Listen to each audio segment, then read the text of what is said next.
नमस्कार दोस्तों, स्वागत है आपका हमारे YouTube चैनल बोध से संबोधि में। अध्यात्म को उसके सही अर्थों में समझने के लिए हमने अध्यात्म पर विशेष श्रृंखला की शुरुआत की है। इस श्रृंखला की पहली कड़ी में हमने जाना कि वास्तव में अध्यात्म क्या है।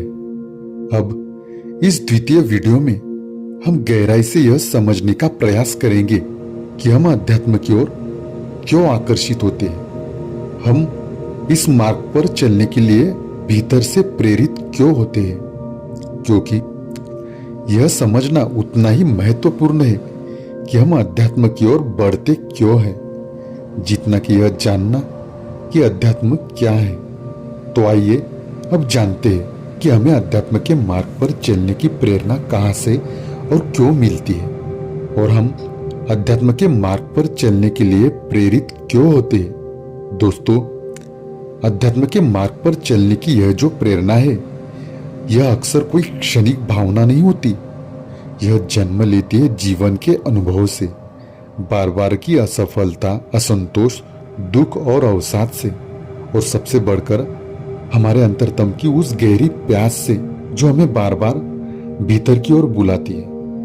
जब जीवन के सारे उपाय, आपके रिश्ते, पैसा, प्रसिद्धि और जो भी भोग आप भोगते हैं, वे आपको थोड़ी देर की राहत तो देते हैं, लेकिन अंततः आपको अपूर्ण और अधूरा छोड़ देते हैं। तब भीतर से एक तलाश शुरू होती है। यह तलाश ही व्यक्ति को अध्यात्म की ओर मोड़ती है। अगर हम इस आकर्षण का मूल कारण जानने का प्रयास करें, तो अध्यात्म की राह पर चलने का सबसे पहला और गहरा कारण यही है कि जीवन में आने वाले दुख, पीड़ा, मानसिक संघर्षों से मुक्ति पाना और ऐसा जीवन जीना जो भीतर से सुखमय, शांत और अर्थपूर्ण हो। यह समझ ही अध्यात्म की यात्रा की पहली ईमानदार शुरुआत होती है। जब कोई व्यक्ति जीवन में बार बार प्रयास करता है, सफलता प्राप्त करने के लिए, सुख अर्जित करने के लिए और संतोष की तलाश में, लेकिन जब हर बार उसे असफलता, दुख, शोक और अस्थायित्व का ही अनुभव होता है, तब धीरे धीरे उसके भीतर यह बोध जगता है कि इस बाहरी संसार में चाहे जितना भी कुछ कर ले, यह स्थायी सुख नहीं दे सकता। वह अनुभव करता है कि भौतिक उपलब्धियां क्षणिक है और उनके पीछे भागने से अंततः थकान, निराशा और असंतोष ही हाथ लगता है। यही पीड़ा, यही अवसाद, यही बार बार की टूटन उसे भीतर झांकने के लिए विवश करती है।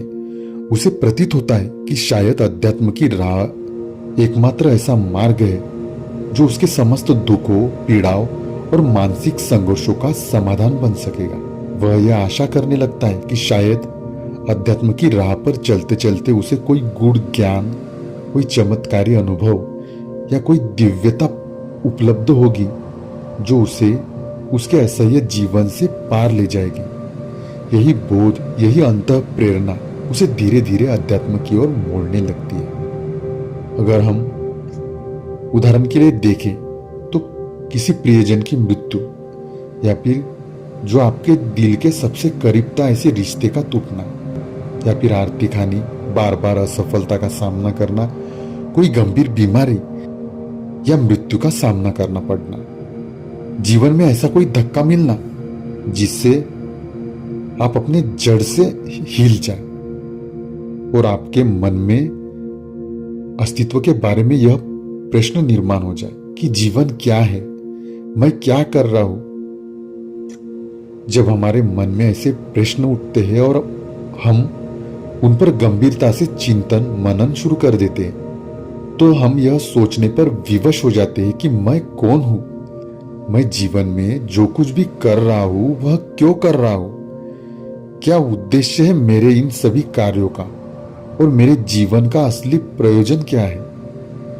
जब ऐसे अनेक प्रश्न हमारे भीतर उठते हैं और हम गहराई से उन पर मनन एवं चिंतन करने लगते हैं, तब उन प्रश्नों के उत्तर पाने की तीव्र इच्छा जागृत होती है और उसी इच्छा को हम जिज्ञासा कहते हैं। और यह जो जिज्ञासा है, यही हमें आत्मखोज या स्वयं की खोज की ओर प्रेरित करती है। दोस्तों, कुछ लोगों में बचपन से या किसी विशेष गहरे अनुभव के बाद यह प्रश्न गहराई से उठता है कि मैं कौन हूं, क्या मैं केवल शरीर हूं। यह अस्तित्व संबंधी प्रश्न व्यक्ति को अध्यात्म की ओर ले जाता है। यह सब हमारे साथ क्यों हो रहा है, इसे समझे बिना ही मैं कौन हूं की खोज पर हम निकल पड़ते हैं। लेकिन यह जिज्ञासा हमारे भीतर उत्पन्न ही क्यों होती है, यह जानना सबसे जरूरी बात है। दरअसल यह उस चैतन्य तत्व की अंतरात्मा से, अंतरतम से उठती पुकार है जो अपने स्रोत की ओर लौटना चाहती है, जो अपने सृजन की स्रोत की ओर जाना चाहती है। जो लोग पहली श्रेणी में आते हैं वे प्राय अत्यधिक उद्वेग, पीड़ा, अवसाद या जीवन की कुछ कमियों के कारण आध्यात्मिक मार्ग पर चल पड़ते हैं। उन्हें लगता है कि आध्यात्मिकता उनके जीवन को सुख, शांति और आनंद से भर देगी और उनके समस्त दुख, पीड़ा एवं अवसाद को जड़ से समाप्त कर देगी। आध्यात्मिक मार्ग पर आने वाले कई लोग ऐसे वर्ग से भी होते हैं जो रूप, पैसा, संबंध, पद और प्रतिष्ठा आदि का भरपूर भोग कर रहे होते हैं, फिर भी उन्हें अपने जीवन में कोई न कोई कमी लगातार महसूस होती रहती है। इतना सब कुछ होने के बावजूद जब वे इन भौतिक सुखों की अस्थायीता को अनुभव करने लगते हैं तो उन्हें लगता है कि यह सब क्षणभंगुर है। वे देखते हैं कि रूप, पैसा, संबंध, प्रतिष्ठा और नाम सब कुछ समय के साथ बदल जाता है या समाप्त हो जाता है। तब वे किसी स्थायी चीज की तलाश में अध्यात्म की राह पर अग्रसर होते हैं।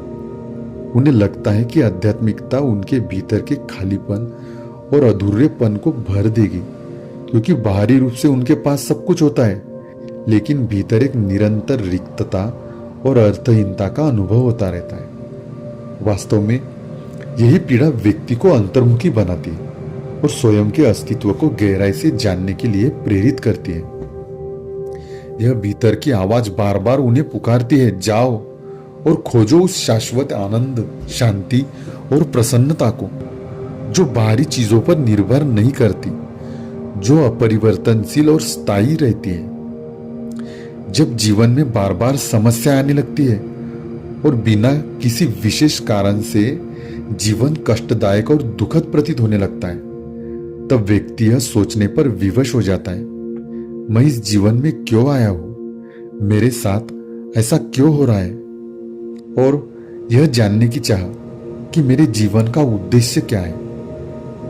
इसी में अध्यात्म का बीज है। ये प्रश्न उसे कर्म सिद्धांत और जन्म मृत्यु के चक्र को समझने की दिशा में ले जाते हैं। कई बार गंभीर बीमारियां या आसपास घटने वाली दर्दनाक घटनाएं मृत्यु के भय को जन्म देते हैं। इस मृत्यु के भय के कारण व्यक्ति के भीतर उस भय को पार करने की इच्छा उत्पन्न होती है। मृत्यु का डर इंसान को भीतर से आशाहीन बना देता है, लेकिन जब वह इस डर को समझता है और उससे पार पाना चाहता है, तब वह मृत्यु के पार के जीवन की खोज में लग जाता है और यही खोज उसे आध्यात्मिक मार्ग की ओर ले जाती है। कुछ लोग स्वभाव से अत्यंत भावुक, समर्पित और प्रेमशील होते हैं। वे बहुत संवेदनशील होते हैं और उन्हें ईश्वर अथवा सृजन के स्रोत से जुड़ने की गहरी ललक या चाह होती है, चाहे वे उसे किसी भी रूप में अनुभव करें, जैसे अपने माता पिता, संगी साथी, बच्चों या किसी अन्य रूप से। अपने पूर्ण समर्पण और गहरे प्रेम भाव के कारण वे जो भी कार्य करते हैं उसे अत्यंत भावनात्मक और प्रेमपूर्ण ढंग से निभाते हैं।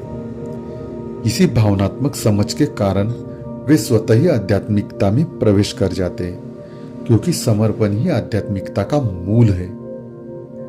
आध्यात्मिकता की राह पर आने का एक और कारण यह भी होता है कि हम जाने अनजाने परिवार, मित्रों या किसी प्रियजन के आग्रहवश किसी गुरु, महात्मा, योगी या संत के सानिध्य में आ जाते हैं। शुरुआत में यह राह हमारी इच्छा से नहीं होती, लेकिन ऐसे संत, गुरु या योगी का साहित्य, उनकी वाणी, उनका जीवन, और उनकी उपस्थिति धीरे धीरे हमारे भीतर की दृष्टि को जागृत कर देती है। उनकी संगति हमारे जीवन की दिशा बदल देती है और व्यक्ति अनायास ही आध्यात्मिकता के पथ पर अग्रसर हो जाता है। शुरुआत में हम अपने जीवन में शांति, प्रसन्नता और शारीरिक स्वास्थ्य के लिए ध्यान, योग या अन्य किसी आध्यात्मिक साधन का उपयोग करते हैं। धीरे धीरे जब इन साधनों से लाभ मिलने लगता है तो हम उनमें और अधिक गहराई में उतरने लगते हैं। इस शांति, आनंद और स्वास्थ्य को बनाए रखने की चाह हमें स्वतः ही आध्यात्मिकता की मार्ग पर अग्रसर करती है। कुछ लोग ऐसे भी होते हैं जिन्हें जीवन में बार बार ऐसे अनुभव होते हैं जो उनकी समझ से परे होते हैं। वे कभी कभी शांति, प्रकाश, शून्यता, प्रेम या करुणा की गहरी लहरों को अनुभव करते हैं। ये रहस्यमय और बार बार होने वाले अनुभव उन्हें आध्यात्मिक मार्ग की ओर खींच लेते हैं, क्योंकि वे इन अनुभवों को समझना और डिकोड करना चाहते हैं, जानना चाहते हैं कि ये अनुभव उन्हें क्यों हो रहे हैं, और इन्हीं उत्तरों की तलाश उन्हें आध्यात्मिकता की ओर ले जाती है। दोस्तों, कुछ लोग स्वभावतः वैराग्यशील होते हैं। उनका झुकाव ज्ञान और वैराग्य की ओर होता है। संसार के भोग विलास और आकर्षणों में उनकी कोई विशेष रुचि नहीं होती। यह दुनिया उन्हें मोहक नहीं लगती। ऐसे लोग स्वाभाविक रूप से आध्यात्मिक मार्ग पर चल पड़ते हैं, जो भीतर की ओर जाने का मार्ग है। ये वे जागृत आत्माएं होती है जो आत्मबोध या आध्यात्मिक जागरण की अंतिम सीढ़ियों पर होती है। कुछ लोग ऐसे भी होते हैं जिनमें अपार करुणा और दूसरों के प्रति गहरी संवेदनशीलता होती है। वे किसी भी प्राणी को पीड़ा में नहीं देख सकते।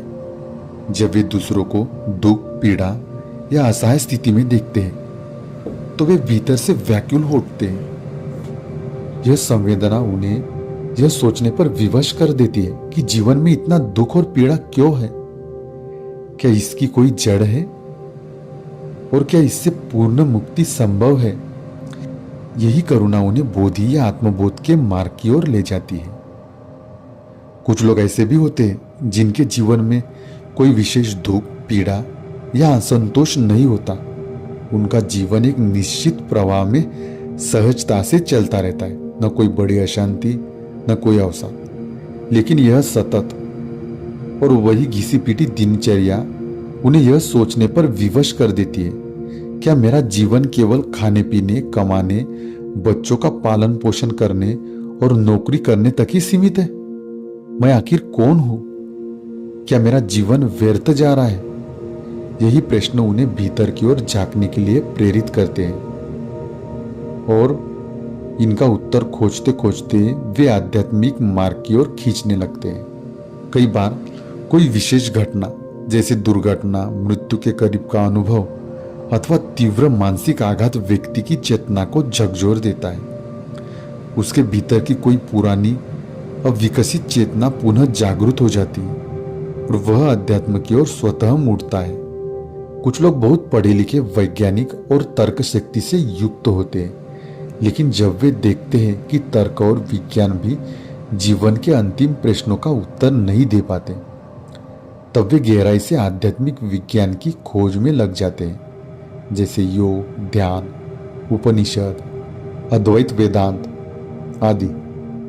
यदि किसी व्यक्ति ने बचपन में आध्यात्मिक वातावरण देखा है, जैसे संतों के सत्संग, नियमित ध्यान, प्रार्थना या माता पिता की भक्ति, तो वह सहज रूप से इस पथ की ओर आकर्षित होता है।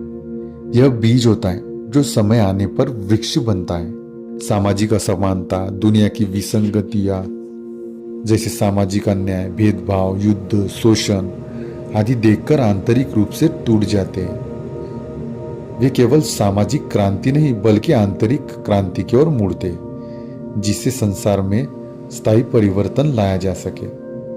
कई बार ऐसा होता है, एक श्लोक, एक उपदेश या एक पुस्तक व्यक्ति के भीतर सोई हुई चेतना को जगा देती है।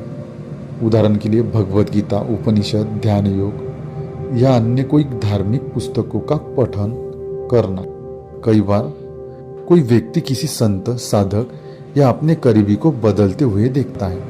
उनका शांत चेहरा, संतुलन और प्रेमपूर्ण दृष्टिकोण उसे भी सोचने को मजबूर कर देता है कि मैं भी ऐसा क्यों नहीं हो सकता। यह दूसरे के अनुभव से जन्मी जिज्ञासा होती है जो आगे चलकर गहरी खोज में बदल सकती है। ये तो कुछ प्रमुख कारण हैं जिनसे कोई व्यक्ति आध्यात्मिकता की ओर आकर्षित होता है। इसके अतिरिक्त और भी कई कारण हो सकते हैं, क्योंकि हर व्यक्ति की यात्रा भिन्न होती है। हर जीव का आध्यात्मिक पथ पर आगे बढ़ने का कारण अलग अलग हो सकता है, लेकिन उसकी जो मूल प्रेरणा है वह यही होती है, स्वयं को या अपनी मूल प्रकृति को पहचानना। वह जानना चाहता है कि उसका वास्तविक स्वरूप क्या है, वह असल में क्या है। कोई इस खोज की शुरुआत दुख से करता है, कोई प्रेम से, कोई गुरु से, कोई भीतर के मौन से, तो कोई विशेष गहन अस्तित्व की बोध करने वाली घटना से। लेकिन अंततः सब एक ही सत्य की ओर अग्रसर होते हैं। मानव जीवन की यात्रा में जब कोई व्यक्ति बाहरी जीवन की सीमाओं, दुखों, सवालों, अनुभवों और आंतरिक पुकार को गहराई से महसूस करने लगता है, तो वह स्वतः ही उस मार्ग की ओर मुड़ता है जिसे हम आध्यात्मिक मार्ग कहते हैं। यह मार्ग भिन्न भिन्न लोगों के लिए भले ही अलग अलग कारणों से शुरू होता हो, पर अंततः सभी की खोज एक ही होती है, स्वयं की पहचान, जीवन का उद्देश्य और परम सत्य का बोध। अंततः चाहे यात्रा किसी भी अनुभव से शुरू हो, दुख से हो, प्रेम से हो, मौन से, या किसी गुरु या वैराग्य से, सभी रास्ते जो है वह एक ही सत्य की ओर ले जाते हैं। हर आत्मा अपने अपने तरीके से उसी शाश्वत प्रश्न का उत्तर खोज रही होती है कि मैं कौन हूं, मेरे जीवन का अंतिम उद्देश्य क्या है। यही खोज, यह गहरी जिज्ञासा आध्यात्मिकता का मूल बीज है। यह एक भीतर की यात्रा है जहां प्रश्न भी तुम हो, उत्तर भी तुम हो और मार्ग भी तुम हो। यह प्रश्न अत्यंत आवश्यक और समयानुकूल है, क्योंकि आज के समय में अध्यात्म के नाम पर भ्रम, अंधविश्वास, व्यावसायीकरण और मानसिक असंतुलन तेजी से बढ़ रहे हैं। बहुत से साधक या जिज्ञासु लोग अधूरी समझ, गलत धारणा, अति उत्साह या अंधानुकरण के कारण ऐसे अनुभव से गुजरते हैं जो उन्हें आध्यात्म की राह पर आगे बढ़ने देने के बजाय मानसिक, भावनात्मक या सामाजिक संकट में डाल देते हैं। और अध्यात्म क्या है, इसकी सही समझ प्राप्त करने के लिए हमें पहले इन्हीं गलत धारणाओं, मान्यताओं, पूर्वाग्रहों को पहचान कर उन्हें गहराई से समझना आवश्यक है। दोस्तों, आज के लिए बस इतना ही। बने रहे हमारे साथ आपके अपने YouTube चैनल बोध से संबोधि में। यदि आपने इस श्रृंखला का पहला वीडियो अध्यात्म क्या है अभी तक नहीं देखा है, तो कृपया उसे अवश्य देखें, क्योंकि अध्यात्म की सच्ची समझ प्राप्त करने के लिए यह एक आवश्यक कड़ी है। यदि आपने अब तक हमारे चैनल को सब्सक्राइब नहीं किया है, तो कृपया अभी सब्सक्राइब करें और साथ ही बेल आइकन जरूर दबाएं, ताकि हमारे आने वाले सभी महत्वपूर्ण वीडियो की सूचनाएं आपको समय पर मिलती रहे और आप इस ज्ञानमय श्रृंखला की कोई भी कड़ी मिस ना करें। धन्यवाद।